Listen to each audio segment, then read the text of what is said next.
नमस्कार। ये सुनने में बड़ा अजीब लगता है ना कि हमारी धरती का लगभग 70% हिस्सा पानी है और फिर भी हम पानी की कमी की बात करते हैं। तो ये विरोधाभास आखिर है क्या? चलिए, आज की इस चर्चा में हम इसी पहेली के 3 सबसे जरूरी पहलुओं को समझेंगे। तो आज हम सबसे पहले समझेंगे कि ये प्रचुरता का विरोधाभास क्या है। इसके बाद हम 3 मुख्य बिंदुओं पर बात करेंगे: डिस्ट्रीब्यूशन की समस्या, डिमांड के पीछे का असली कारण और टेक्नोलॉजी से इसका क्या समाधान निकल सकता है। और आखिर में हम देखेंगे कि हमारे सामने असल रणनीतिक चुनौती क्या है। तो चलिए शुरू करते हैं सबसे पहले और सबसे बड़े सवाल के साथ। अगर हमारी धरती पानी से लबालब भरी हुई है, तो फिर पानी का इतना बड़ा संकट खड़ा ही क्यों हुआ? यही वो पहेली है जिसे हमें सबसे पहले सुलझाना होगा। ये नंबर्स जो हैं वो पूरी कहानी साफ कर देते हैं। देखिए, दुनिया का सारा पानी अगर एक जगह जमा कर लें तो उसमें से 97.7% तो खारा पानी है, समुद्र का पानी, जिसे हम सीधे इस्तेमाल नहीं कर सकते। अब जो बचा हुआ 2.5% मीठा पानी है, उसका भी ज्यादातर हिस्सा ग्लेशियरों में, मतलब बर्फ के रूप में जमा है। तो कुल मिलाकर हमारे इस्तेमाल के लिए, पीने, खेती करने, इन सब कामों के लिए 1% से भी कम पानी मौजूद है। तो सवाल फिर वही आकर खड़ा हो जाता है कि अगर धरती का 3/4 हिस्सा पानी है, तो फिर ये संकट क्यों है?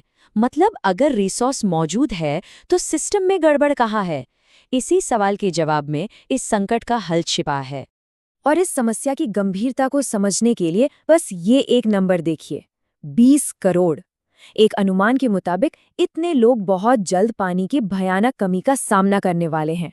ये सिर्फ एक आंकड़ा नहीं है, ये एक बहुत बड़ा मानवीय संकट है जिस पर हमें फौरन ध्यान देना होगा। तो फिर असल में दिक्कत क्या है? देखिए, हमारा पहला और सबसे जरूरी ब्रीफिंग पॉइंट यही है। प्रॉब्लम पानी की कमी की नहीं है, प्रॉब्लम है इसके डिस्ट्रीब्यूशन और मैनेजमेंट की। मतलब पानी है, पर हम उसे सही तरीके से बांट नहीं पा रहे हैं।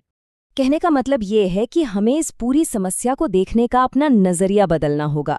ये सोचना छोड़ना होगा कि पानी खत्म हो रहा है, बल्कि हमें ये देखना शुरू करना होगा कि पानी का गलत इस्तेमाल कहाँ हो रहा है, उसे बर्बाद कहाँ किया जा रहा है और वो जरूरतमंद लोगों तक पहुँच क्यों नहीं पा रहा है।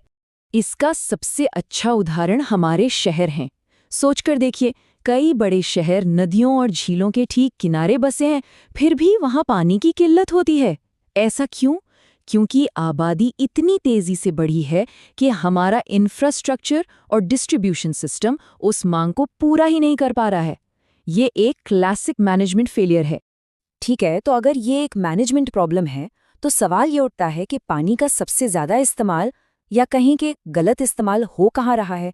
और यहीं पर आता है हमारा दूसरा ब्रीफिंग पॉइंट, जो हमें सीधे समस्या की जड़ तक ले जाता है, और वो है एग्रीकल्चर, यानी कि हमारी खेती। इसकी चेन को समझना बहुत आसान है। देखिए, आबादी बढ़ रही है तो जाहिर है खाने की जरूरत भी बढ़ रही है, और ज्यादा खाना उगाने के लिए क्या चाहिए? ज्यादा पानी। इसका सीधा सीधा असर पड़ता है हमारी खेती पर, जो दुनिया में पानी का सबसे बड़ा यूजर है। जैसा कि यहाँ साफ साफ लिखा है, ज्यादा अनाज पैदा करने के लिए हम पानी के संसाधनों का जरूरत से ज्यादा इस्तेमाल कर रहे हैं, मतलब ओवर एक्सप्लॉयटेशन।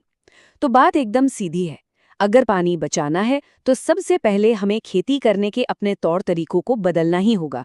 असल में सबसे बड़ा मौका यहीं पर है। तो ठीक है, अगर एग्रीकल्चर समस्या की जड़ है, तो इसका हल क्या है? यहीं पर हमारा तीसरा और आखिरी ब्रीफिंग पॉइंट आता है, और इसका समाधान छिपा है टेक्नोलॉजी में। ये स्लाइड हमें 2 रास्ते दिखाती है।